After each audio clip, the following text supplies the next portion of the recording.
प्राणनाथ प्यारे की जय। चलियो जुग जाई रे सुधा बिना, सुधा बिना। चलियो जुग जाई रे सुधा बिना, सुधा बिना, सुधा बिना, सुधा बिना, सुधा बिना। चलियो जुग जाई रे सुधा बिना, सुधा बिना। चलियो जुग जाई रे सुधा बिना, सुधा बिना। मूल प्रकृति मोहं ते उपजी तीनों गुण, उपजी तीनों गुण। मूल प्रकृति मोहं ते उपजी तीनों गुण, उपजी तीनों गुण। सो पाँचों में पसरी हुई अंधेरी चौदे भवन, अंधेरी चौदे भवन। चलियो जुग जाई रे सुधा बिना, सुधा बिना। चलियो जुग जाई रे सुधा बिना, सुधा बिना, सुधा बिना, सुधा बिना, सुधा बिना। चलियो जुग जाई रे सुधा बिना, सुधा बिना। चलियो जुग जाई रे सुधा बिना, सुधा बिना। प्रलय प्रकृति जब भई तब पाँचों चौदी पतन, पाँचों चौदी पतन। प्रलय प्रकृति जब भई तब पाँचों चौदी पतन, पाँचों चौदी पतन।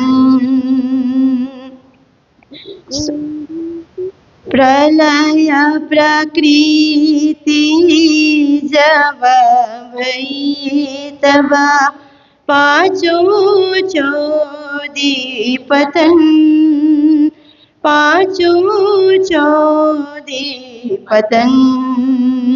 मोह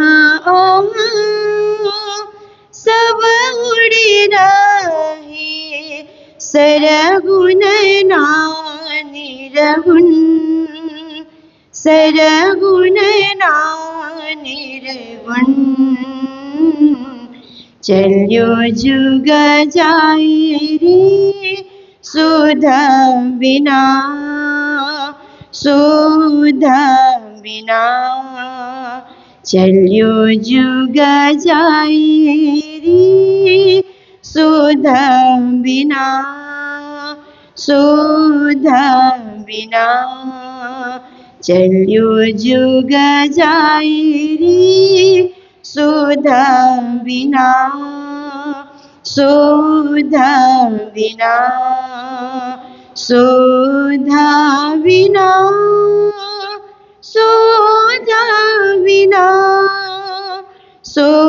सुधा बिना चलियो जुग जाए रे सुधा बिना सुधा बिना। बाचा कर से वही गलित गात रोवे नैना, तहाँ भी खेच छूटी नहीं, ए भी लगे दुख देना, ए भी लगे दुख देना। बोलो कृष्ण कन्हैया लाल की, श्री निजानंद स्वामी की, श्री प्राणनाथ प्यारे की, महारानी बैजुराज की, महाराजा छत्रसाल की, गुरुजी मंगलदास महाराज की, श्री कृष्ण प्रणामी धर्म की, तीनों पुरी धाम की, सर्व सुंदर साथ की, सेवक कई समझावही प्रणाम। उपस्थित धर्म प्राण शिरोमणि सुंदर साथ जी, माताएं बहनें भाइयों, प्रातःकालीन बेला, मंगल बेला, मंगल वाणी, मंगल ज्ञान, मंगल चर्चा, मंगल उपदेश, मंगल शिक्षा हम नित्य प्रतिग्रहण करते हैं, क्योंकि नित्य का आहार, नित्य का विहार, नित्य का विचार ये हमारे लिए अत्यंत उपयोगी होता है। जो नित्य कुछ सोच, नई सोच बना करके चलता है, वो ही उद्यम कर सकता है, पराक्रम कर सकता है और सफलता की प्राप्ति भी कर सकता है। बिना सोच के लोग कुछ नहीं कर सकते, क्योंकि सोच से ही तो समझ आती है, समझ से ही तो विवेक और विचार उत्पन्न होते हैं। तो आप देखिए कि राजनीति और धर्म में क्या अंतर है, कि राजनीति में संख्या बल देखा जाता है ना, जिस तरफ ज्यादा संख्या है उसकी जीत होती है। इसीलिए ये वोटिंग सिस्टम है ना, कि जनता किस तरफ ज्यादा है वो राज करेगा। पहले एक ऐसा जमाना था कि राजा लोग राज करते थे तो आजीवन वही राज करते थे, कभी गलत फैसला हो जाए तो भी हो गया हो गया। राजा कानून से ऊपर है, राजा के ऊपर कोई कानून नहीं लगता था। पर अब जब गणतंत्र आया, प्रजातंत्र कहिए, गणतंत्र कहिए, जब ये दुनिया में ये विचार आया, गणतंत्र का विचार आया, तो गणतंत्र में ये फैसला लिया गया कि कानून से ऊपर कोई नहीं होगा, चाहे वो नेता हो, प्रधानमंत्री हो, राष्ट्रपति हो, उसके ऊपर भी कानून है। कानून के ऊपर राष्ट्रपति नहीं है, राष्ट्रपति भी कानून के अंदर है। देखिए, कानून के दायरे में है। इसको गणतंत्र कहा जाता है, जनतंत्र कहा जाता है। तो जनतंत्र में ये विचार बनाया गया, जनमत जिस तरफ है वो जीत जाएगा। इसके लिए फिर जनमत लेने के लिए ये वोट डालने का ये सिस्टम शुरू किया गया कि जनता वोट डाले, जिसके पास ज्यादा वोट गिरे, जिस कैंडिडेट को, जिस जो है नेता को कहिए या जो भी वहाँ खड़ा है, तो उसको वोट ज्यादा जो इसको मिलता है वो जीत गया और राज करेगा। कम वोट वाले को नहीं मिलेगा, वो हार गए, पराजित हो गए। तो ये सिस्टम प्रारंभ किया गया। राजनीति में ये सिस्टम ठीक है, क्योंकि राजनीति में जनमत के साथ चलना ही पड़ता है। तो धर्म क्षेत्र में ये सिस्टम नहीं चलेगा। धर्म क्षेत्र में क्या है कि संख्या बल से नहीं होता है, सत्य के बल से होता है। धर्म क्षेत्र में सत्यमेव जयते नानृतम कहते हैं। झूठ भले ही 100 झूठ बोलने वाले हो, एक सत्यवादी है तो वही विजयी होगा। धर्म ऐसा कहता है। धर्म संख्या बल के तरफ कभी नहीं गया, धर्म सत्य बल के तरफ चला गया। आप देखिए, इसलिए आप देखिए कि संख्या बल को देखा जाता तो कौरवों की सेना ज्यादा थी ना, पांडव की सेना से ज्यादा कौरवों की सेना थी। पर श्री कृष्ण ने सत्य का पक्ष लिया, धर्म का पक्ष लिया, इसीलिए पांडवों के साथ हो गए। सत्यमेव जयते। कृष्ण ने संख्या बल को नहीं देखा, सत्य बल को देखा। तो देखिए फिर पांडव लोग विजयी हो गए, संख्या में कौरव ज्यादा थे, हार गए। इसी प्रकार आप देखते हैं कि राम और रावण का जो युद्ध हुआ, प्रभु राम की सेना से रावण की सेना संख्या बल में ज्यादा थी। प्रभु राम की सेना कम थी संख्या बल में, परंतु प्रभु राम विजयी हो गए। सत्यमेव जयते। सत्य हमेशा विजयी होता है। तो धर्म में सत्य बल से जीता जाता है, राजनीति में संख्या बल से जीता जाता है। तो राजनीति का अपना क्षेत्र है, अपना विषय है, धर्म का अपना क्षेत्र है, अपना विषय है। हम लोग धर्म चर्चा कर रहे हैं, धार्मिक लोग हैं, हम मंदिरों में बैठे हुए हैं, इसलिए संख्या बल में जनता भले ही ज्यादा हो, परंतु सत्ता बल सत्य बल में और भक्ति के बल में हम थोड़े संख्या में भी हो, फिर भी हम अच्छाई को सोच करके, भलाई को सोच करके, न्याय को सोच करके हम आगे बढ़ रहे हैं। किसी के ऊपर अन्याय न हो जाए हमारी ओर से। औरों की जिम्मेदारी हम नहीं ले सकते, पर अपनी जिम्मेदारी तो ले सकते हैं कि हमारी ओर से किसी पर अन्याय न हो। ये भाव लेकर के हम लोग मंदिर में, कथा कीर्तन में, वार्षिक मेले में, प्रवचनों में हम लोग भाग लेते हैं। तो श्री प्राणनाथ जी महाराज हमें सुंदर शिक्षा दे रहे हैं, जिन शुद्ध सेवा की नहीं, क्योंकि प्रणामी जो धर्म है निजानंद संप्रदाय सेवा, इसका मुख्य सिद्धांत है सेवा। और सेवा भी प्रेम से करना। तो वहां सत्ता प्रयोग करके सेवा करने की जरूरत नहीं है, श्रद्धा का प्रयोग करके, श्रद्धा बल से सेवा करनी है। देखिए श्रद्धा की सेवा ऊंची सेवा होती है।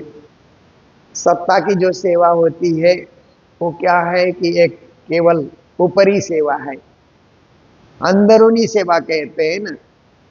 वो अंदरूनी सेवा, वो गंभीर जो गहरी सेवा है, हृदय की सेवा, भावना की सेवा, जो हम हृदय की गहराइयों से जो सेवा करते हैं, वो सबसे बड़ी सेवा होती है। तो यही प्रकरण चल रहा है। और आज की चौपाई में श्री जी महाराज कहते हैं कि सेवक करने वालों में कैसे कैसे गुण होना चाहिए, अवगुणी लोग सेवा नहीं कर सकते। तो कहते हैं कि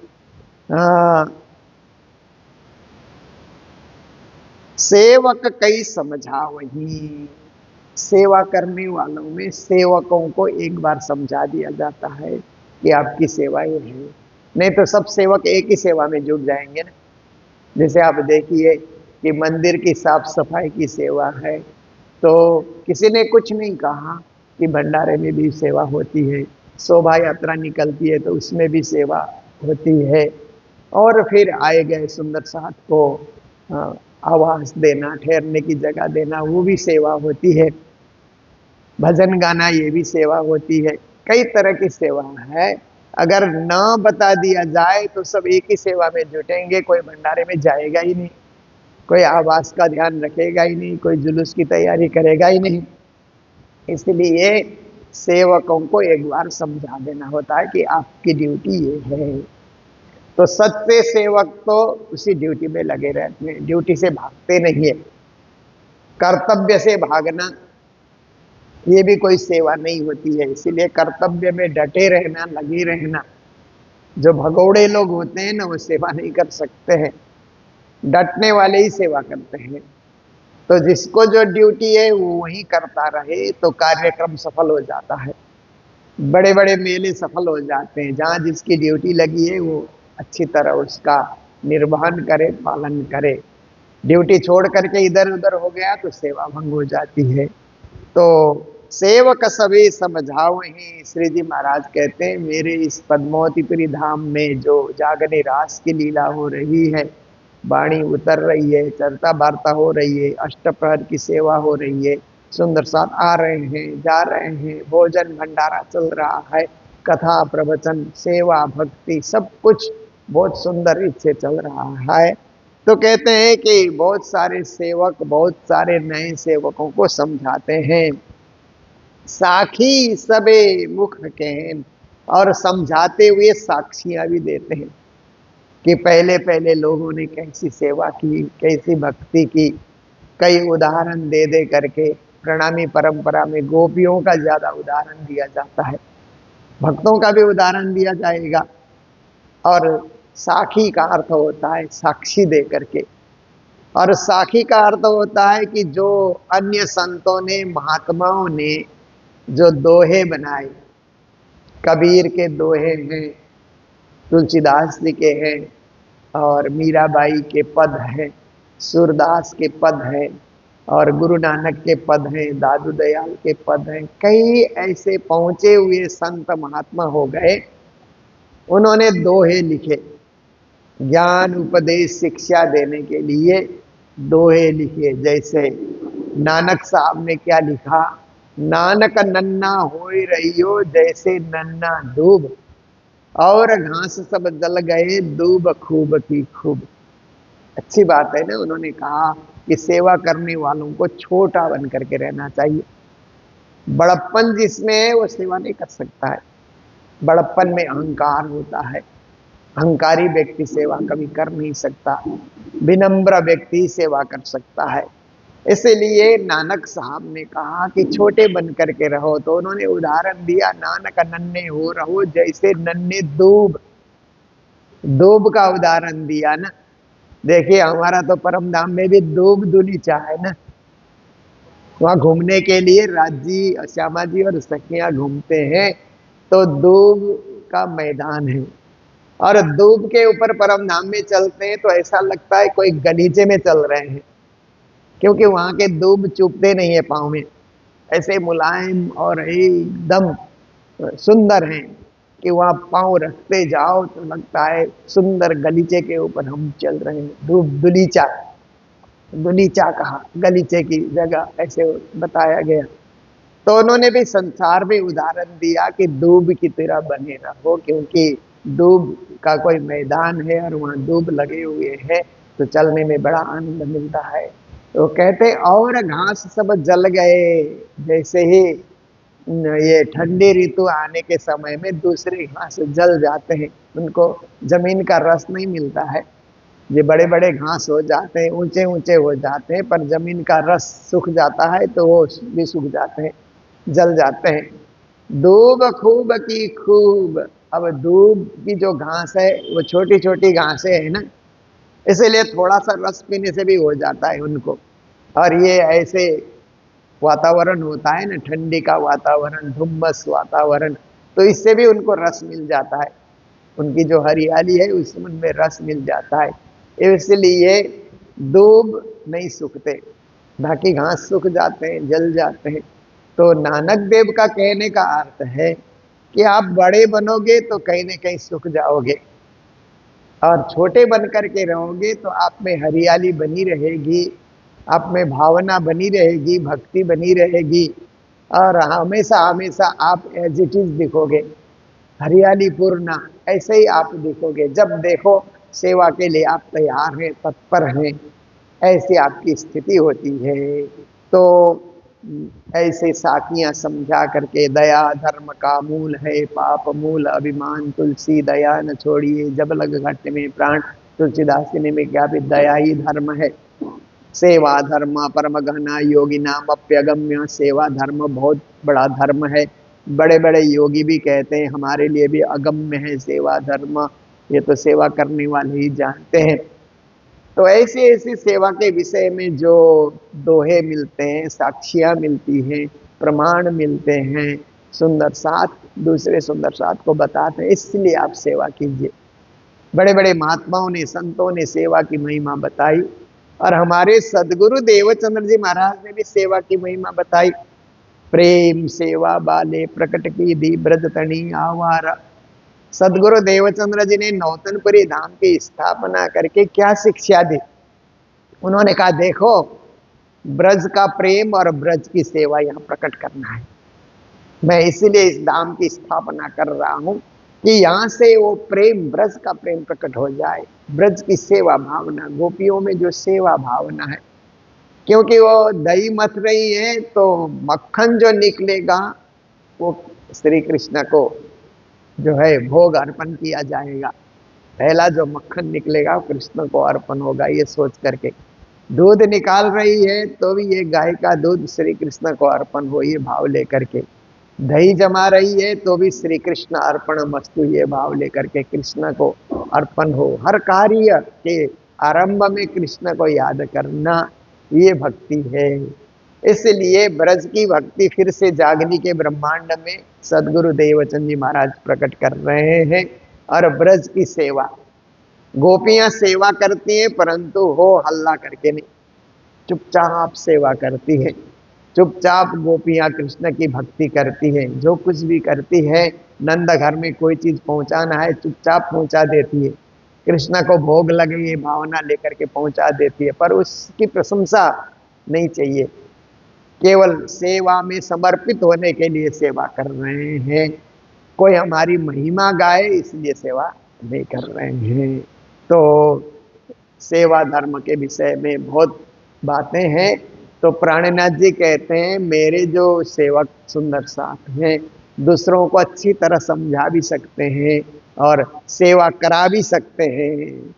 फिर कहते हैं इन भी खेत छूटी नहीं, परंतु सेवा करते करते कभी इनमें भी खेचा खेची, खींचातानी, क्योंकि ये नहीं होनी चाहिए, परंतु कभी कभी ये संसार में होते हैं तो मानवीय स्वभाव परेशान करता है ना। एक मानवीय स्वभाव है ना, मानवीय स्वभाव में क्या होता है कि कहीं न कहीं ईर्षा द्वेष की भावना बनी रहती है। भले आप प्रकट करें ना करें, पर किसी न किसी के मन में कोई ईर्षा की भावना, द्वेष की भावना बनी रहती है। आप देखिए, आप भक्ति कर रहे हैं, भजन गा रहे हैं, गले में कंठी आपने धारण कर रखी है, चंदन लगाए हुए हैं, सब तरह से धार्मिक हैं, सब तरह से आप अत्यंत सुंदर दिखलाई देते हैं, पर ये वो मन जो है ना, मन कुछ न कुछ सोचते ही रहेगा और कुछ न कुछ ईर्षा द्वेष की भावना आ ही जाती है। सेवा करते हुए कोई दूसरा कर रहा है तो यही बार क्यों कर रहा है, हम भी कर सकते हैं। या ऐसे ही सेवा करने वाले के ऊपर ईर्ष्या रखना, कुछ ना कुछ मन में जलन की भावना रखना, ये मानवीय स्वभाव है, ये परम धाम का नहीं है। संसार का एक क्या है, प्रकृति का प्राकृतिक उपज है, प्रकृति में ये सब चीजें उत्पन्न होती है। तो कहीं न कहीं शरीर धारण किया है तो शरीर का कुछ न कुछ वहां पर प्रभाव रहेगा ही रहेगा। तो प्राणनाथ जी महाराज तो ये शिक्षा देते हैं कि आप लोग जागनी यात्रा करते हुए पद्मावतीपुरी धाम पन्ना पहुंचे तो सब मिलजुल करके एकात्म भाव से प्रेम प्रकट करते हुए, एक दूसरे का ध्यान रखते हुए, हित चित रखते हुए विवेक और विचार से सेवा कीजिए। ऐसे प्राणनाथ जी महाराज वाणी के माध्यम से समझाते हैं। पर कहीं न कहीं क्या होता है कि समझदार लोगों में भी तहाँ भी कुछ खींचातानी, ये हम करेंगे ऐसा करके ना, हम जब आ जाता है ना तो वही हम हो जाता है। पहले हम करते हैं, बाद में हम हो जाता है ना। हम मतलब क्या है, ऐसे संस्कृत में तो हम कोई हम कहते हैं, पर अहम अहंकार में बदल जाता है ना, वो अच्छी बात नहीं है। तो श्री प्राणनाथ जी महाराज कहते हैं ए भी लगे दुख दे, कोई खींचातानी करे तो दुख होता है। कोई सेवा कर रहा है, झाड़ू लगा रहा है, दूसरा आकर के खींच करके झाड़ू लगाने लगे तो पहले वाले को दुख होता है ना। प्रेम से मांगे तो अच्छी बात है, प्रेम से आप कर ही रहे हैं, हमें भी ये सेवा दीजिए तो अच्छा लगता है, बांट करके हम लोग सेवा करें। और आरती कोई कर रहा है, दूसरा खींच के आरती करे, या कोई भोग व्यंजन तैयार कर रहा है, दूसरा कोई उसको खींच करके कोई भोग व्यंजन वितरण कर रहा है, दूसरा खींचने के लिए चला जाए तो दुख बढ़ता है, आपस में परस्पर वैमनस्यता बढ़ती है। इसलिए श्री जी महाराज कहते हैं दुख देने वाला कभी नहीं बनना चाहिए। सुख सदा सुखदाता धामधनी कहते हैं ना, धामधनी का यही उपदेश है कि सदा सुख के दाता हम बने, सुख के दाता, शांति के दाता, प्रेम के दाता, सद्भावना के दाता हम बने, दुखदाता हम कभी न बने। फिर कहते हैं कि अर्थ अंदर का ले वही, कुछ कुछ ज्ञानी समझदार जो सुंदर साथ हैं, भक्तजन हैं, अर्थ अंदर से अर्थ भी समझ सकते हैं, जो गहरा अर्थ होता है ना, क्योंकि एक तो ऊपर ऊपर का अर्थ होता है, ऊपर ऊपर से आप अर्थ पढ़िए सुनिए, एक उसमें अंदर तक जा करके आप घुस करके उसमें प्रवेश करके आप देखिए तो अंदर का अर्थ कुछ निराला होता है ना। जैसे जल में नहाइए कोरे रहिए, ये चौपाई आई ना। तो ऊपर ऊपर का अर्थ लेने से तो यही होता है कि जल में नाव और सुखा रहो, इतना ही होता है, इतना ही अर्थ लेकर के हम लोग चलते हैं। पर उसका अंदर ही अर्थ हम लोग लेने लगेंगे तो माया रूपी जल में रहते हुए भी निवृत्त भाव से रहो कि माया का बहुत प्रभाव आपको न पड़े।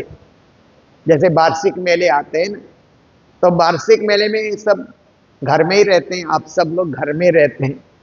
हम लोग तो अब जब से वेश धारण होता है तो घर में हम लोग नहीं रहते, हम लोग मंदिर में ही रहते हैं।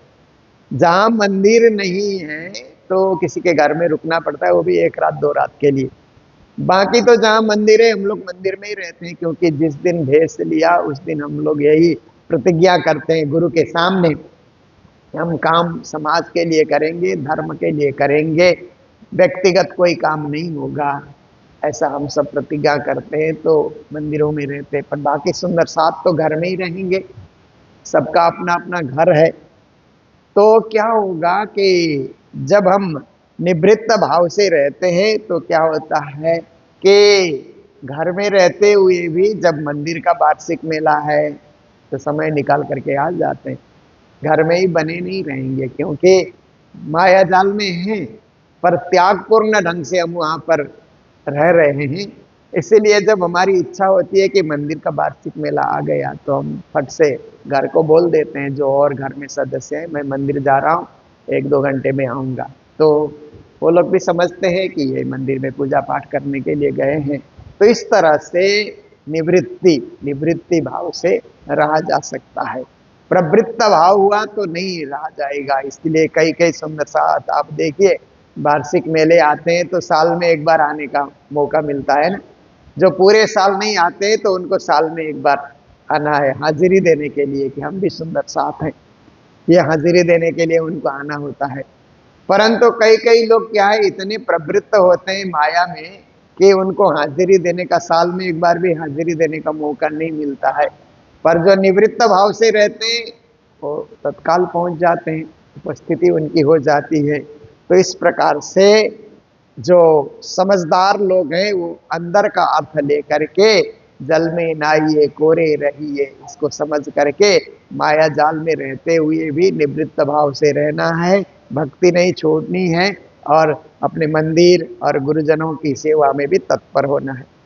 समझे इशारत से, कहते हैं कि इशारे से कुछ बता दिया जाए ना तो भी समझ जाते हैं, क्योंकि समझदार को बहुत समझाना नहीं पड़ता है ना, एक इशारा काफी होता है। समझदार व्यक्ति को एक इशारा आप कर दीजिए तो फट से काम तैयार हो जाता है ना। जैसे आप देखिए कि जो रसोई घर में काम करते हैं, भोजनशाला में जो काम करते हैं, समझदार लोग रहेंगे तो एक इशारा कर दीजिए कि कल 8 बजे नाश्ता तैयार हो रहा है तो कल 7 बजे होना चाहिए। एक इशारा आप कर देंगे तो तैयार, फट से उसी समय में तैयार कर देते हैं। और भी तैयारी सब होती है। समझदार लोगों के लिए बार बार कुछ बताना नहीं पड़ता, इशारा कर दीजिए और आप इशारे में ही सूक्ष्म शब्द में बोल दीजिए, थोड़े शब्द में बोल दीजिए, तो भी उनको बात समझ आ जाती है। खेच उनकी भी ना गई, परंतु कभी सब कुछ समझने वाले श्री प्राणनाथ जी महाराज कहते हैं ना कि समझदार लोगों में भी कभी कभी नासमझी आ जाती है, ज्ञानियों में भी कभी कभी अज्ञान आ जाता है, प्रकाश में भी कभी कभी अंधेरा आ जाता है ना। प्रकाश हम बोलते हैं ना, पर प्रकाश में भी कहीं ना कहीं अंधेरा आ जाता है। देखिए चंद्रमा में भी कोई कलंक दिखता है ना। चंद्रमा तो कितना स्वच्छ और पावन, पूर्णमासी के चंद्रमा को आप देखिए तो एकदम उजाला, और चंद्रमा की चांदनी इतनी शीतल चांदनी, प्यारी चांदनी, ऐसे लगता है कि चंद्रमा की चांदनी में बैठे रहे। पर वहां भी एक काला धब्बा दिखता है ना। तो आज के वैज्ञानिक लोग कहते हैं कि वह चंद्रमा में गड्ढा है, बहुत बड़ा गड्ढा है, उसमें सूर्य का प्रकाश नहीं पहुंचता है। वैज्ञानिकों का कहना है कि चंद्रमा के पास अपना उजाला नहीं है, सूर्य का उजाला चंद्रमा में जाकर के रिफ्लेक्ट हो करके वो चंद्रमा से हमको प्रकाश मिलता है। तो हम लोग सोचते हैं हम लोग चांदनी चंद्रमा से ले रहे हैं, पर वही प्रकाश जा करके आपके पास लौट के आ रहा है।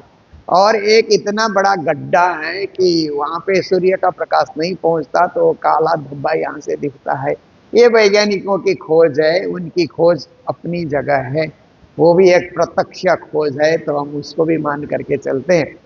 परंतु हमारी धार्मिक मान्यता और धार्मिक उदाहरण ये है कि कितना ही कोई अच्छा हो, कुछ न कुछ दोष संसार में रहने के कारण, संसार की प्रकृति होने के कारण, शरीर धारण करने के कारण कुछ न कुछ दोष उसमें भी होता है।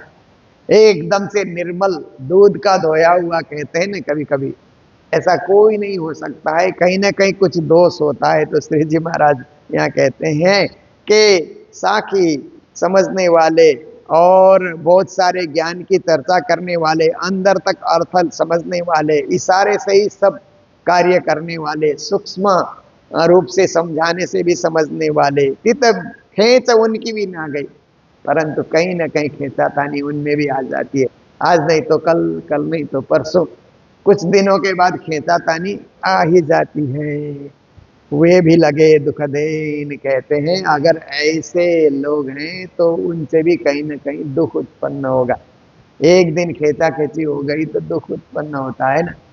इसलिए देखिए कि गुरु महाराज ने मंगल सूक्ति में कहा है ना कि सब दिन अच्छा, सब दिन अच्छा आपको किया है, एक दिन जरा सा कुछ बुरा हो जाए ना तो लोग उस बुरे को पकड़ करके बैठ जाते हैं, अनेक दिन की अच्छाई को नहीं पकड़ते हैं ना।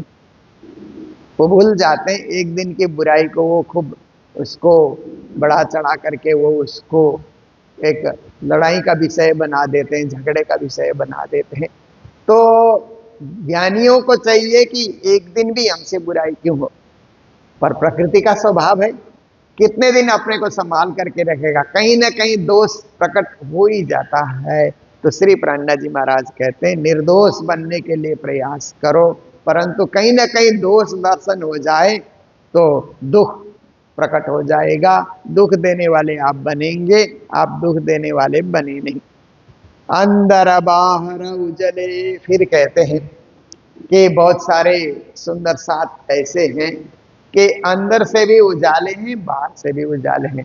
कहने का अर्थ है दिल भी साफ है, शरीर भी साफ है, चेहरा भी साफ है, कपड़े भी साफ हैं। देखिए मंदिर आते हुए तो इन सब चीजों का ध्यान रखा जाता है ना। तो आप देखिए कि मंदिर आते हुए सबसे पहले तो शरीर साफ होना चाहिए, इसीलिए नहाना धोना, बिना नहाए धोए मंदिर में प्रवेश नहीं करना चाहिए, क्योंकि अशुद्ध शरीर है। तो अशुद्ध शरीर से भक्ति होगी नहीं, परमात्मा की उपासना नहीं होगी, परमात्मा का ध्यान कुछ होगा ही नहीं। इसलिए शुद्धता पे विशेष ध्यान दिया जाता है। धार्मिक लोगों को इस विषय में बहुत चिंतनशील बनना चाहिए। तो शरीर की शुद्धि सबसे पहली बात आ गई। फिर उसके बाद वस्त्र की शुद्धि। जो वस्त्र पहन करके हम बाजार घूमने गए, बाजार घूमने जाएंगे तो कितने लोगों से स्पर्श हो जाता है ना, कितने ही संभल करके आप चलिए बाजार में, फिर भी क्या होता है कि कोई ना कोई हमारे करीब से निकल जाएगा तो उसका स्पर्श हो जाएगा, तो आपके कपड़े तो फिर दोषपूर्ण हो गए ना, दूषित हो गए, उसने नहाया ही नहीं है, धोया ही नहीं है। ऐसे आदमी आपसे टकरा गया, ऐसे आदमी से आपने आदमी ने धक्कम धक किया कि आप भी अशुद्ध हो गए।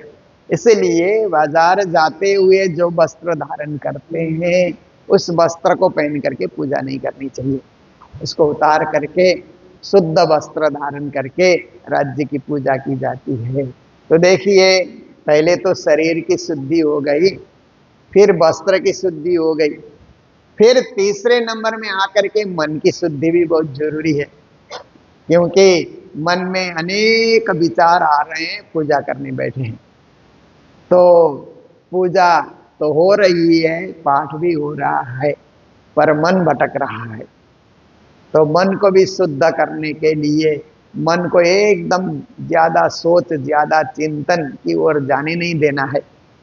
इधर उधर हम सोचते रहते हैं ना, उसको मन को एकदम कंट्रोल करके राज्य की पूजा के लिए हम तैयार हो रहे हैं। इसलिए हे मन, तू भी एकदम शांत हो जा, ऐसा भाव लेकर के मन की शुद्धि। तो इस प्रकार से हम लोग शुद्ध हो करके अंदर बाहर से मन को भी हमने शुद्ध बना लिया, शरीर को भी हमने शुद्ध बना लिया, तो हम लोग अंदर बाहर से शुद्ध हो गए। फिर इतना हो करके चल करके मंदिर आइए। दोष देखे सब ऐन। फिर कभी कभी अपना दोष भी देखना चाहिए, क्योंकि दूसरे का दोष तो बहुत जल्दी दिख जाता है ना, पराया दोष कहते हैं ना। दूसरे के चेहरे में कोई दाग है तो फट से दिख जाता है ना, पर अपने चेहरे में दाग है तो दिखता ही नहीं। देखिए, परमात्मा ने ये आंखें भी ऐसी बनाई है कि दुनिया को आंखें देखती है परंतु खुद को हम नहीं देख सकते। ये नजरों की कमी है। नजरे नजारे तो देखती है, कहते हैं ना, नजर से हम नजारे देख सकते हैं, दुनिया के सारे नजारे हम देख सकते हैं, सारा दृश्य हम देख सकते हैं, पर खुद को नहीं देख सकते। इन आंखों के द्वारा अपना चेहरा नहीं दिखता है कि हम कैसे हैं, चेहरे में कोई दाग तो नहीं है। जब तक ऐना हमारे सामने न हो तब तक अपना दर्शन हमें नहीं होता। तो श्री प्राणनाथ जी महाराज कहते हैं कि हम लोग कोशिश करें कि अपना चेहरा दिखे। अपना चेहरा नहीं देख सके तो कोई बात नहीं, उसके लिए भी हम बहुत ज्यादा चिंता न करें, पर अपना दोष देखें। कहीं भी कोई कार्य बिगड़ जाता है ना, तो अपना दोष, अपनी जिम्मेदारी लेने के लिए कोई तैयार नहीं होता है ना। ये उसने बिगाड़ा, उसने बिगाड़ा, उसने बिगाड़ा, पराया दोष, दूसरे का दोष तो बार बार देखा जाता है, अपना दोष कभी दिखता ही नहीं है। इसलिए धार्मिक लोगों को चाहिए कि अपना दोष पहले देखने के लिए हम तत्पर हो जाएं, खुद पे हम नजर दौड़ाएं, अपने अंदर ही हम झांकें। बाहर तो हम देखते हैं परंतु खुद के अंदर अपने मन को, अपने हृदय को, अपने भावना को, अपने विवेक को, अपनी बुद्धि को हम लोग खुद परखने के लिए कोशिश करें, खुद देखने के लिए, खुद दर्शन करने के लिए हम लोग प्रयास करें।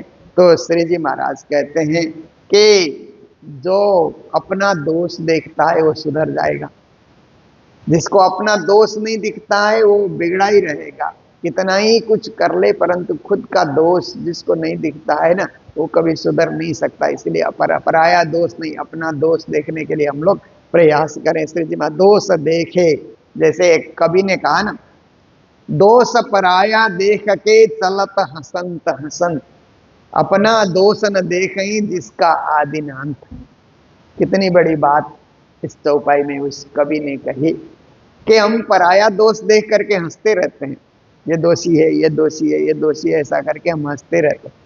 अपना दोष न देखें जिसका आदि न अंत। हम में भी तो बहुत सारे दोष भरे पड़े हैं जिसका आदि अंत नहीं है, पर हमको दिखता ही नहीं है। उसके लिए अंतर्दृष्टि की जरूरत होती है। खुद को देखने के लिए अंतर्दृष्टि, लोगों को देखने के लिए बाहर की दृष्टि। तो श्री जी महाराज कहते हैं कि बहुत सारे ऐसे भी सुंदर साथ हैं कि अपना दोष भी देख रहे हैं। ताए भी खेत छूटी नहीं, दोष देखते हुए भी मौका लगे तो खींचातानी में वो भी पड़ जाते हैं। कुछ न कुछ शरीर से खींचातानी करेंगे, शरीर से नहीं करेंगे तो मन से खींचातानी करेंगे, कुछ न कुछ करते ही रहेंगे। तो ये क्या है कि अविवेक के कारण ये सब होता है। इसलिए विवेक का प्रयोग करना चाहिए। श्री प्राणनाथ जी महाराज कहते हैं कि वे भी लगे दुख देना। कभी कभी क्या होता है कि खींचातानी नहीं छूटी, बाहर की खींचातानी और मन की खींचातानी नहीं छूटी, तो वो भी दुख देने वाले हो जाते हैं, परेशान करने वाले हो जाते हैं। इसलिए हम किसी को परेशान न करें, क्योंकि हम क्या है, हम शांति से रहें, सद्भाव से रहें तो हमारे लिए ही आनंद है। हम अशांति से रहें तो हमारे लिए ही क्लेश है, हम ही हमारे दुश्मन हैं। बाहर का कोई दुश्मन आना नहीं पड़ेगा। हमारा स्वभाव ही हमें शत्रु बनाता है, हमारा स्वभाव ही हमें मित्र बनाता है।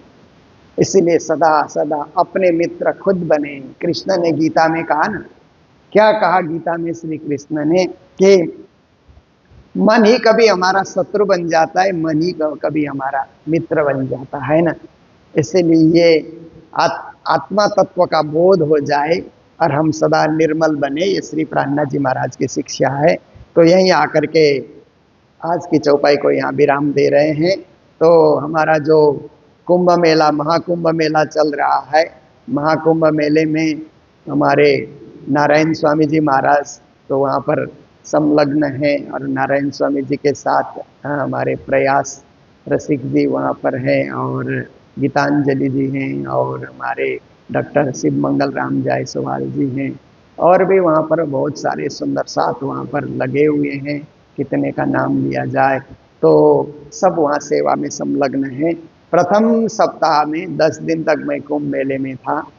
फिर उसके बाद दूसरा सप्ताह आया तो हमारे श्यामानंद जी महाराज आए, हमारे आचार्य श्री कृष्णमणि जी महाराज आए, आचार्य श्री सूर्य नारायण दास जी महाराज आए, श्री टहल किशोर जी महाराज वहाँ पर आए, श्री जगतराज जी महाराज वहाँ पर पधारे और भी ब्रह्म वेदांताचार्य जी आए और भी बहुत सारे विद्वान, कोई 2 दिन, कोई 4 दिन, कोई 5 दिन ऐसे करके वहाँ आ रहे हैं और अपने पंडाल में प्रवचन करके कुंभ का दृश्य देख करके संगम में जा करके ये पावन महाकुंभ का पर्व उसको मनाते हुए स्नान करके सभी लौटते जा रहे हैं। और पूज्य महाराज जी का 6 तारीख से लेकर के 8 तारीख तक त्रिदिवसीय वहाँ पर कार्यक्रम है।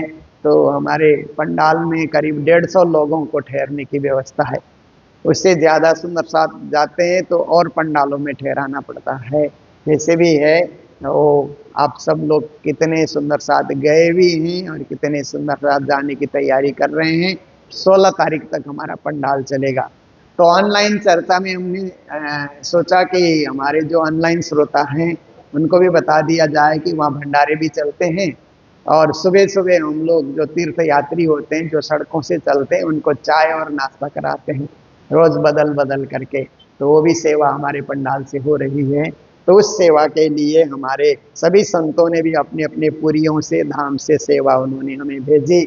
कई संतों का नाम मैं ले चुका हूँ और हमारे आचार्य सूर्य नारायण दास जी महाराज जो सूरत महामंगलपुरी से पधारे, उनकी ओर से भी सेवा मिली, भंडारे की सेवा। श्री लक्ष्मण ज्योति जी महाराज पधारे सूरत से ही, मूल मिलावा मंदिर से, उनकी ओर से भी भंडारे की और संस्था के लिए सेवा हमको मिली।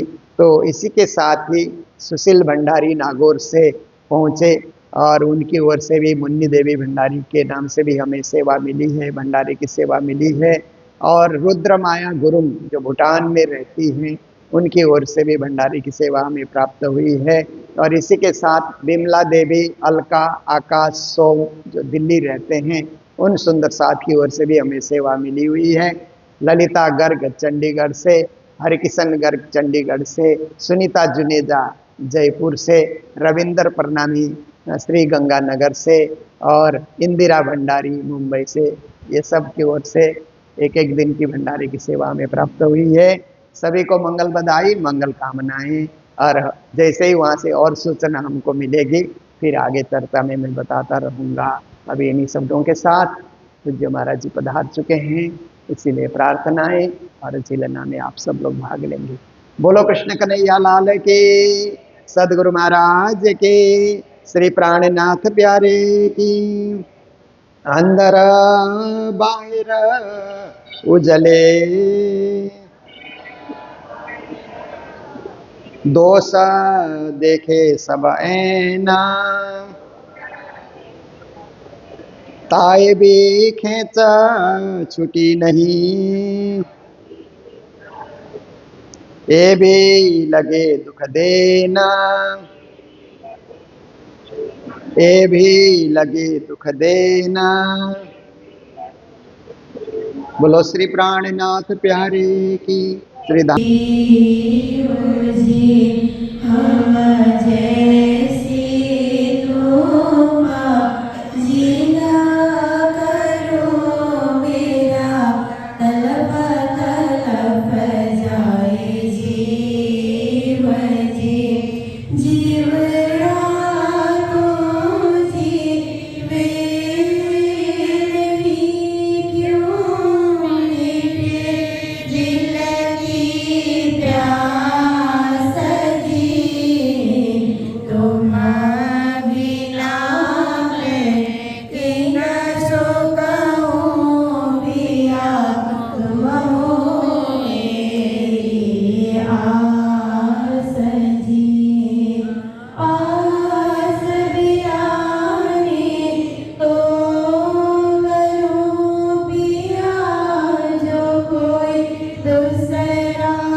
सबको सा